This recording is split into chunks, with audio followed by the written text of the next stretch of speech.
Hey, Adam from Integrate, welcome. Great to have you on the show. Cheers, Brent. Thanks very much for the invite. Pleasure, mate. Tell me, what's happening? What's happening in your world at the moment? It's been an interesting time since COVID hit, and I think as a business, we've experienced a lot of different emotions. But what we sort of started to see really early days into it was that businesses really took a deep dive into their businesses, and they wanted to look at their businesses through a lot different lens to what they were previously, and that opened up a lot of opportunities for Integrate when COVID hit, because businesses just didn't want to keep doing things the way that they were doing them. They were looking to explore new ways of doing things, and people had time on their hands. It did open up a number of doors to us, and conversations that have been parked for a period of time all of a sudden started getting traction again. So no complaints, although it has been a really interesting time. Yeah, for sure. Isn't it interesting how when we have external events thrust upon us, how we choose to respond probably a little bit quicker than if it was our own doing type thing. And I think, with the change that everybody's experiencing at the moment, people have been pushed into corners, you could say. That's enabling them to think more strategically about what they're doing in their businesses. And, there's an opportunity in every piece of adversity, and obviously that's what you're experiencing out there as well. So Integrate. So tell me, so what's the story? Your background, you've spent some time at ANZ in the past. Tell me a little bit about your background and how you got to where you are today. Yeah, no problem at all. So I started out as an accountant. So when I went to university, I didn't really know what I wanted to do, what I wanted to be. So I thought, accounting, always been pretty good with numbers. That's a pretty safe option. So I started off my career as an accountant, and then it really started to change around about 2003. I headed over to Ireland and took up a role with Accenture within their European Service Centre. So they were taking all their back office functions out of Europe, and they were bringing them across to Ireland, and they were centralising them. And as I was centralising them, they were streamlining all the processes and procedures. So I was doing that in the accounting function there, and responsible for bringing in the UK accounting and a number of other different countries' accounting and streamlining that. So it was sort of my first foray into not just looking after the numbers, but starting to get into business improvement. From there, I moved across to the UK with Accenture and was working within their finance department. And then eventually took a role at Deutsche Bank, and quickly into my role at Deutsche Bank, they said, we want to get into offshoring. We're building a business out of the Philippines. And this was in 2006. And back then I didn't even really know where Manila was. And I was asked to help transition 70 roles from out of Frankfurt, New York and London across to the Philippines. So that was my first foray into the Philippines. And again, I was really liking working on the assignments and doing initiatives that were actually helping make the business better.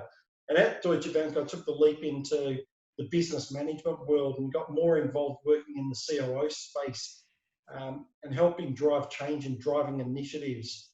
Went over to the UK and Ireland for a year, ended up staying for 6 years, having 2 kids, getting married. Eventually, myself and my wife decided that we'd return back to Australia, and I took up a role with ANZ, heading up their productivity for their... Wait. So did you meet your wife over in the UK, or did you meet her here and you went over together? We went over together for 1 year, stayed for 6, got married and had the 2 kids. So all over there, and then came back. We came back to get married. But both of our kids were born in the UK. Okay, so they're both born in the UK. So you originally went over there in 2003. Is that right? Correct. So was it around like advancing your career, or was it like, hey, let's go away, let's travel together? Because there's so many different reasons why people go and live abroad. Then, I'd be curious to hear from your story. Did you go over there for fun and we'll work, or was it very much a conscious decision? No, I'm going to go over there to expand my career, to build out a few things. So I'm always curious to hear about that. And I think people are as well. We never hear about the little stories and the sliding door moments. Yeah, so I'll probably go back. So in 1997, I was finishing my degree. The day after my last exam of university, I jumped on a plane and headed off to Europe, and I was going for 6 months. So going off to enjoy the European summer. So July 1997, headed off for 6 months. Didn't return until November 1999. So stayed nearly 2.5 years. Yeah. Absolutely loved it. Got the travel bug massively. Every summer I'd go off and travel around for 3 or 4 months, save up enough money so that then I could go and travel and see various parts of the world. Coming back to Australia and met my girlfriend, who's now my wife, in 2000. By 2003, Brent, she was sick of hearing about how good it was travelling around. So we decided to go and do it again, and to go back to the Northern Hemisphere and to live and work in Europe for a year. I never really stick to plans, so yeah, stayed for 6 years for that trip. And yeah, so essentially went over. The first trip was all about fun, all about getting a little bit of work experience, but all about seeing Europe. I'd saved up a lot of money, always worked my way through university. I just wanted to experience different cultures, a different way of living, and absolutely love it, and fell in love with it. There's so much to learn, isn't there, when we're traveling, and the perspectives and the cultures, and I don't know, the appreciation for just different beliefs and values. I don't know, something about it. So you ended up at ANZ. Correct. Yeah, that was right back in the time of the GFC, where they thought, productivity sounds like a fantastic idea. Let's get someone in to look at that. And I looked after that for the Australian Bank for a number of years. And again, got exposure to outsourcing and offshoring. ANZ like to do offshoring and have their own virtual businesses in places like India, New Zealand, and again into the Philippines. But did a number of different roles at the bank and really enjoyed it, and got to customer-facing roles within the contact centre. Did some product roles in the lending space. Really broadened my career. So I started off as an accountant, and then it just gradually morphed more and more into the parts of the business that I've really enjoyed, which is being around making a difference within an organisation. And you had an impact at ANZ. You've done some good work there, right? When you were at ANZ. Yeah, absolutely. Helped set up their Manila, Philippines for their contact centre. They've got a number of hundreds of staff over there at the moment, and that's where our business is actually based, is in the same building as what ANZ are in Eastwood, over in Manila. Got a really good exposure to it. But the great thing about ANZ was they're really willing to give you opportunities. And I got a number of opportunities and really got closer to the customer experience, and working on how do you actually make those customer journeys better for the customer, and that they actually deliver more value back to the customer. So I got a really good education at ANZ in not just business improvement, but it's also in how do you actually make the customer journey better from A to Z. Yeah, sure. A to Z, ANZ. Was that by intention? No, that wasn't by intention at all. So you went overseas. You got this interest for business and business improvement and making a difference. You come back. I'm going to challenge myself at ANZ. Did that for a number of years. I led you to going over to the Philippines and doing some different stuff. And now your journey with Integrate is around assisting other organisations make the transition and helping them set up. Is that right? Yeah, absolutely. So around the time that I was at ANZ, the real fork in the road came. I listened to that Simon Sinek speech that he does on understanding your why. And that really resonated with me. And the more that I dug into it, the more I realised I shouldn't actually be at ANZ. It's not meeting my why. It was great from a financial perspective, but it's not what the way that I was wired. What I really learned about myself was I love helping businesses, and I love driving change and going in and helping organisations. What was frustrating at ANZ, it's a big corporate culture. It's slow to get things done. It's slow moving. It's really hard to make change, and you have to jump through a number of hoops. So I got to that fork in the road, Brent, where I said, I don't actually want to be here. I actually want to go back and start working with small and medium-sized organisations and really making a difference and driving change within those organisations. My very first role was helping an insurance company get into offshoring. And I left straight from ANZ and walked straight into this organisation and got them into they're an insurance underwriting company and an insurance broking company, and navigated them into the world of offshoring. It was the first time that they've actually gone into it. So I did that as effectively as a consultant.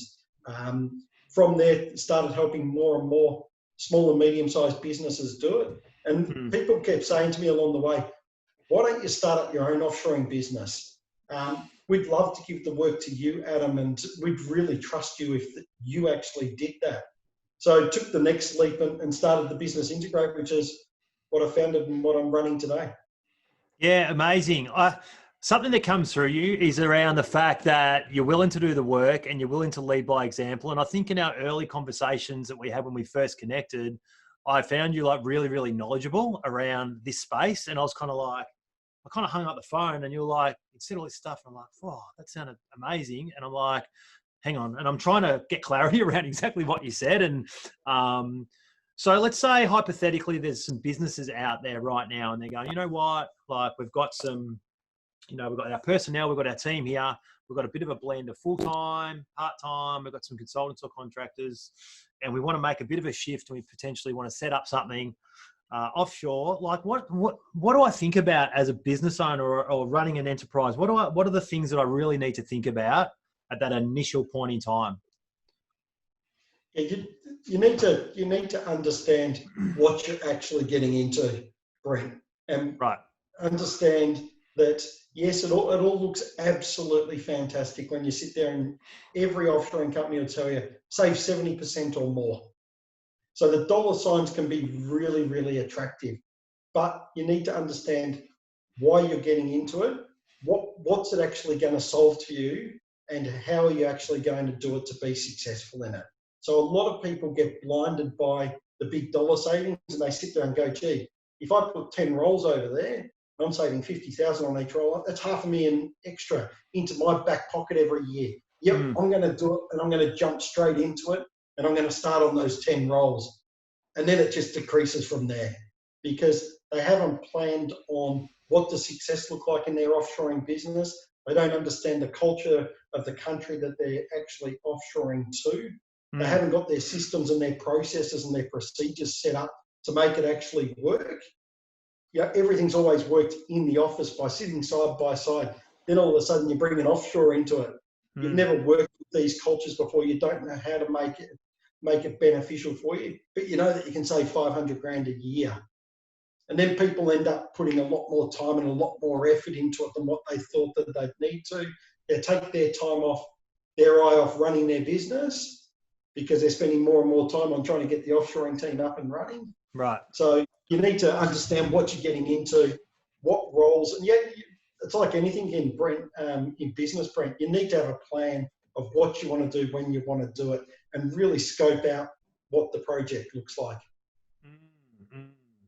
And like with that, right? So the preparation and the planning, and go deeper into that because I think you're writing a book. Is that right? Or you've written a book around the only person to write a book in this space, or the only person to create something in this area. Is that right?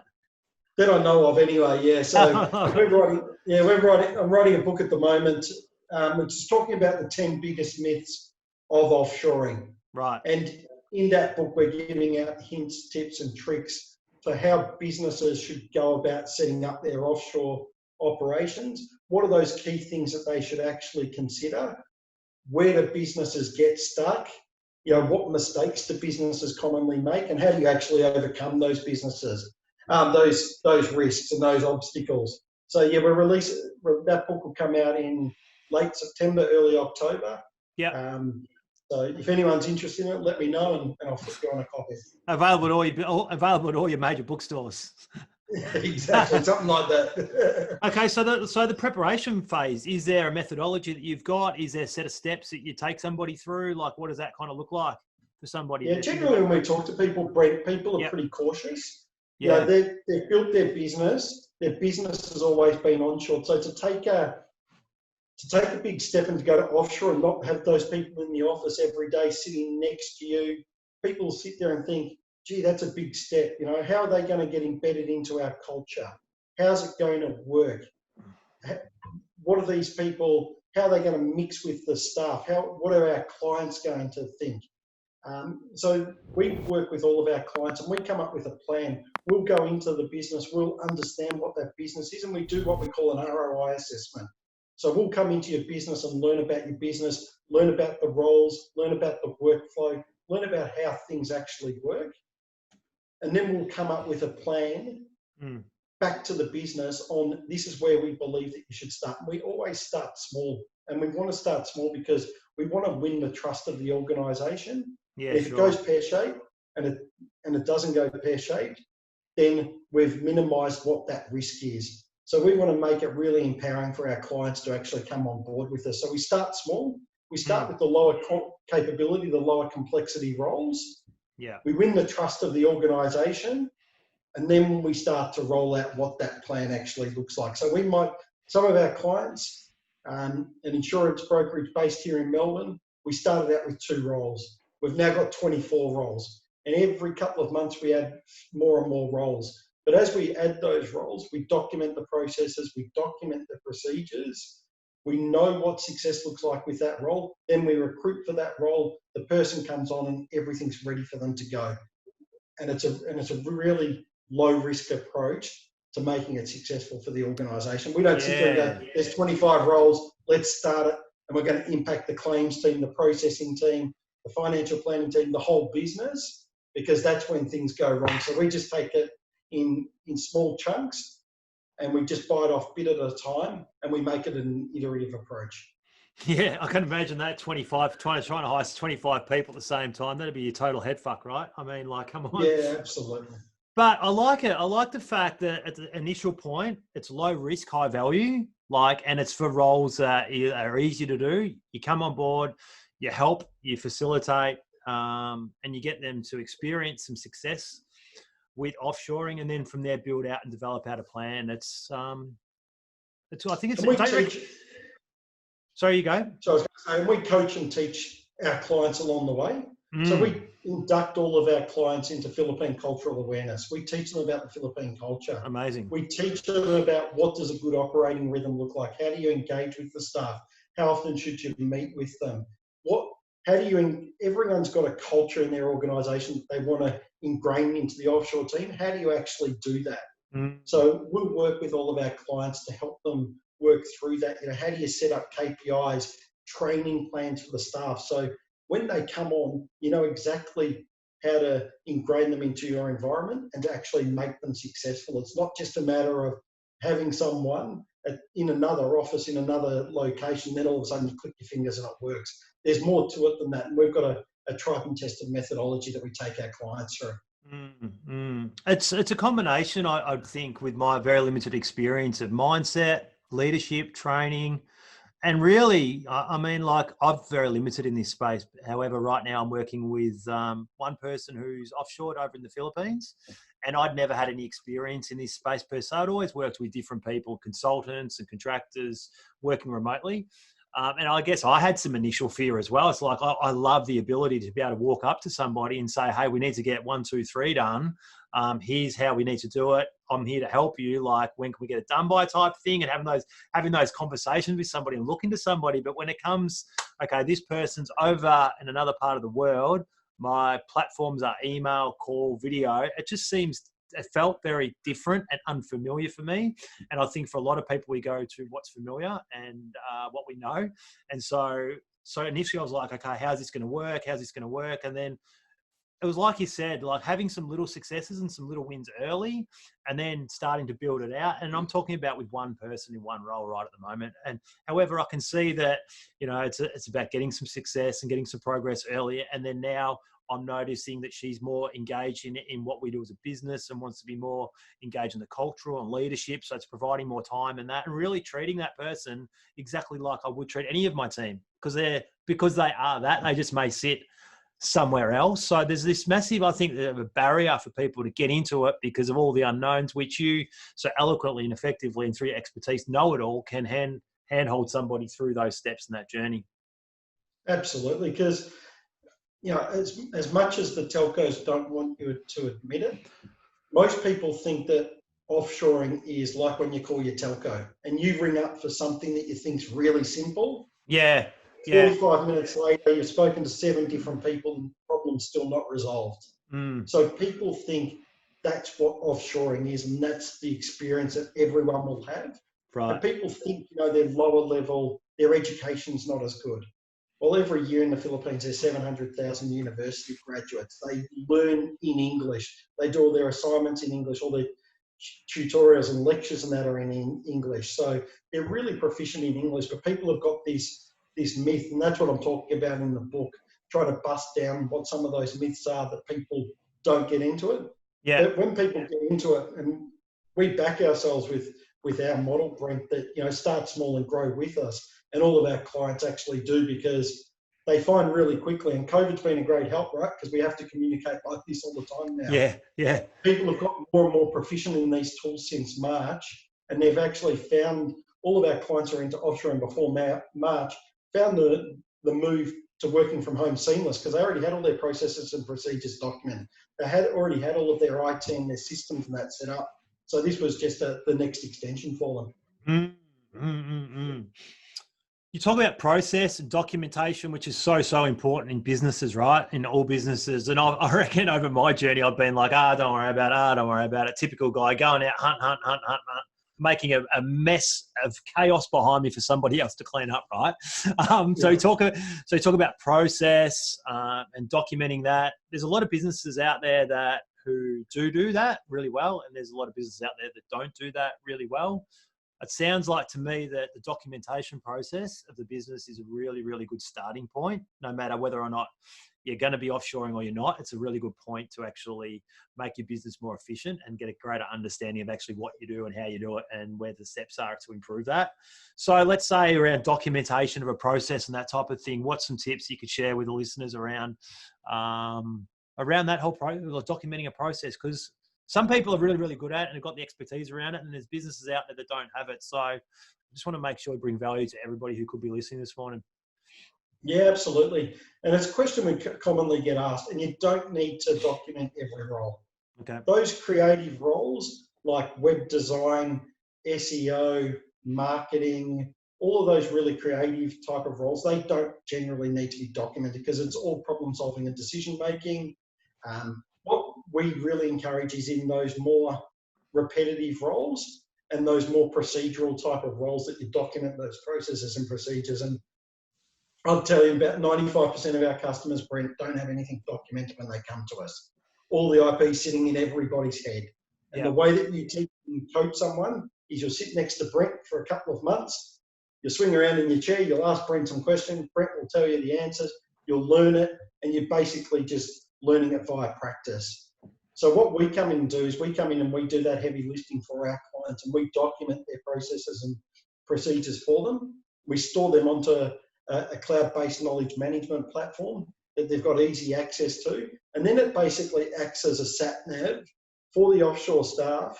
It's like sitting on their dashboard. This is what you do. This is how you complete it. This is what your tasks actually look like.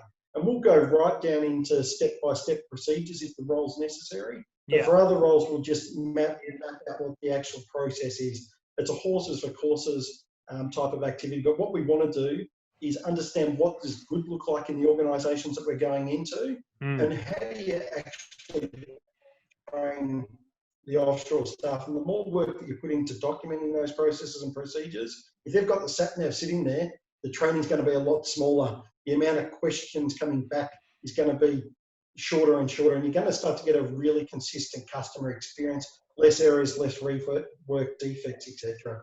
And what about people who might have any fears or concerns about cultural challenges around offshoring? Like, how do you mitigate those in terms of your organisation? Is there some way that, I don't know, it's good to get people together, but it's pretty hard, I reckon, when there's some people in one country and some people in another. Like, how do you bridge that gap of culture? And how do you do that? Yeah, as I said before, we teach all of our clients the new operating rhythm, or a new way of working. Operating rhythm. I like that. Yeah. Operating rhythm. And sit there and say, if you have team meetings, the offshore team are part of your team. They're not the onshore team and the offshore team. They are part of the Techtify team. So if you've got a team meeting, invite them to the team meeting. If you celebrate your birthdays in Australia, celebrate their birthdays. When you're celebrating the birthday there, get them there. They can go off and buy themselves a cupcake or something. But make sure that you engage them in everything that you actually do. Tell them about what your strategy is and what you're hoping to achieve, because everyone in the world comes to work for a purpose. They want to know what their purpose is and how their role is actually helping drive that strategy. So what we tell all of our clients is treat the staff exactly the same way that you would treat your Australian staff. And our best clients do all of that. They'll celebrate the birthdays. They'll have the virtual. They'll send gifts at Christmas time to their staff over in the Philippines. They'll send them, if they've got work polo shirts and coffee cups and pens, they'll send all of that stuff over, and the staff will wear it to work. Yeah, they really value that type of engagement. They love feeling part of the team and being involved in things. You get a staff member offshore and you don't talk to them from Monday to Friday, and you talk to them once a month, they'll sit there and go, I don't know what my purpose is in this organisation. I don't know what value that I'm bringing. You know, Adam never talks to me, etc. People will sit there and go, I'll go somewhere else, because the Philippine culture is huge on family. And work is an extension of that. So if you can build that family type of environment, and most small businesses in Australia have got that really strong family feel, if you can build that with your offshore team, we'll teach our clients how to do it, the staff will stay. You do not get attrition. You know, our attrition, it integrates below 8%. Yeah, really? Okay, fantastic. That's great, isn't it? Yeah. It is, absolutely. Yeah. So you've been doing this for a little while now, and you're probably starting to get pretty good at it. Like, is there any current projects you're working on in terms of number of seats or any business units you're migrating across at the moment? Is there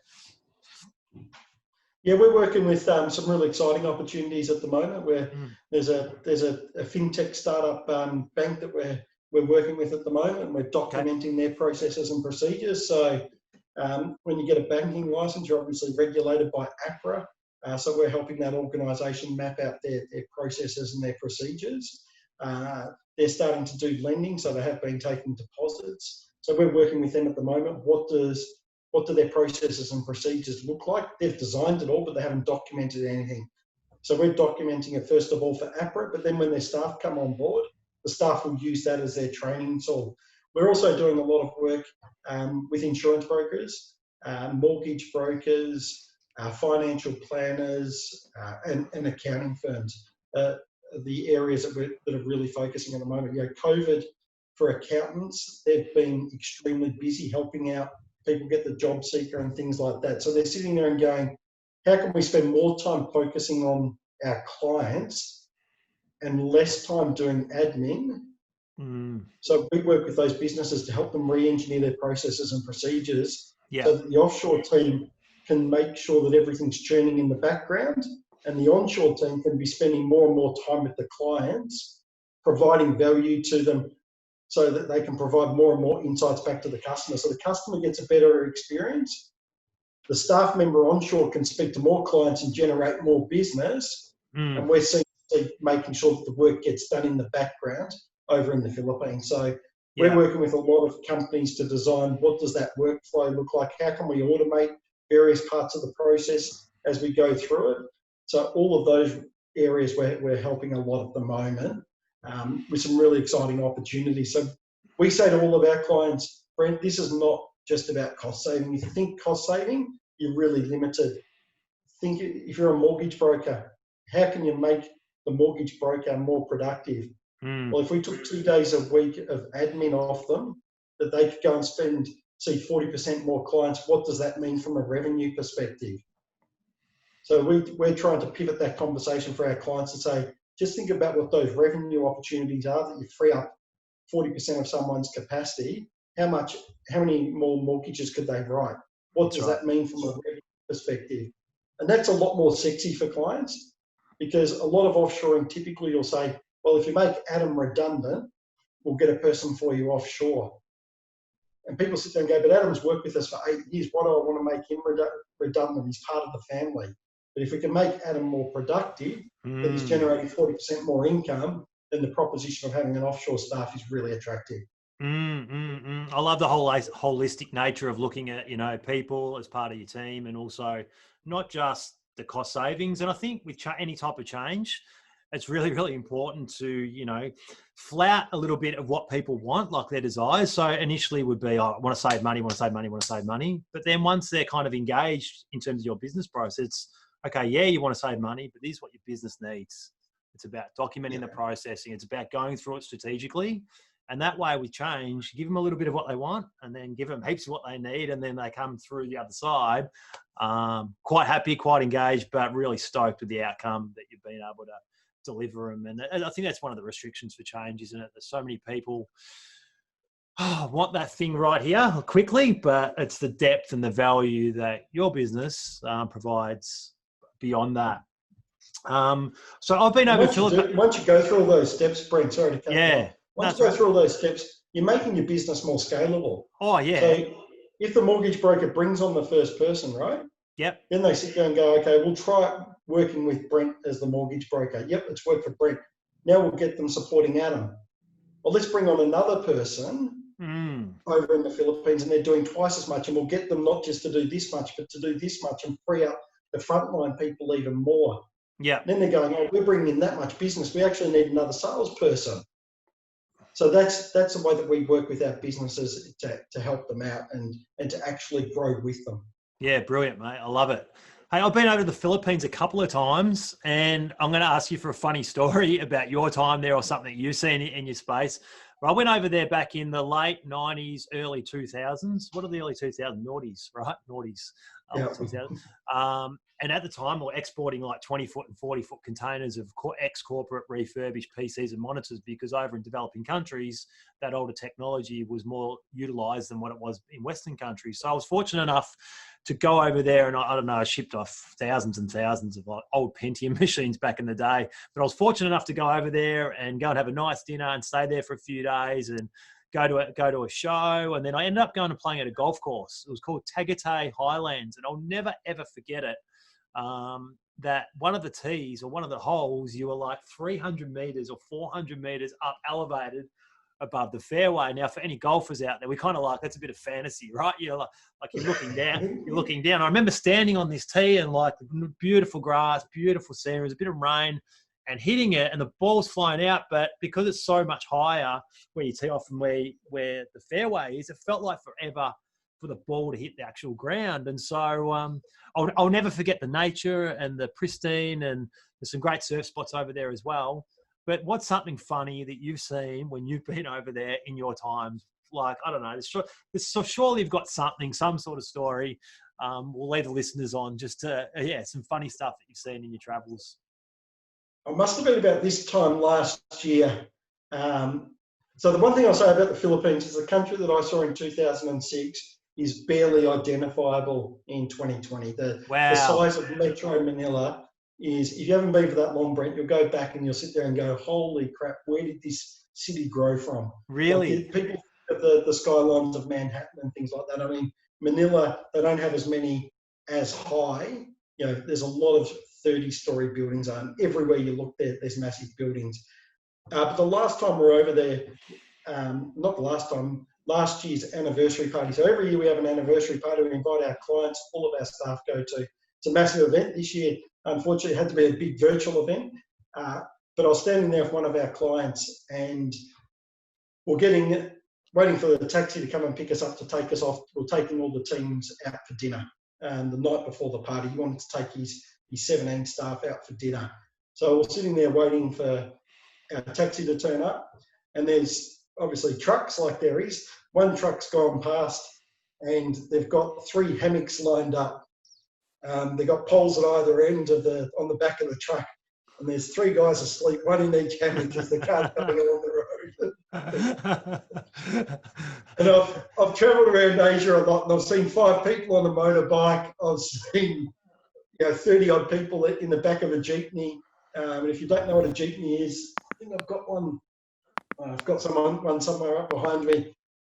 You're meant to fit about 20 people in, they can get 30 people, but I've never seen people asleep in a hammock on the back of the truck before. So that was that was something for sore eyes. But further to what you said, it's you don't hear many people going there and travelling, but there's a lot of Europeans that do travel there. There's about 7,000 islands. There's some absolutely beautiful islands. The people are beautiful. It's cheap. It is an absolutely fantastic place. It's really safe. Everyone can speak English. Huge value for money. It's a great place to go and visit. I love going to the Philippines, and it's great to get outside of Metro Manila and see the beauty of the country. Adam, mate, thanks so much for coming on the show. It's been an absolute pleasure. Not only are you knowledgeable, but I get that sense there's a genuine care for people, and obviously you're in the people game. So, mate, unreal to have you on. Thanks for being so open with the stuff that you know. Can't wait to go over to the Philippines. When are we going? And maybe we could take a few people over us and start to find some opportunities for their businesses as well. Wouldn't that be cool? That'd be a good thing to do. Go to that, what's that surf place that you've been talking about? Cloud Nine. Cloud Nine. Yeah, no, that'd be good. Okay, I'll make a note of that. Mate, you've been unreal. Thanks for coming on the show. Been unreal. Thanks, Cheers. Mate. Thanks for having me. Cheers, Brad. Thanks, mate. Thanks, mate.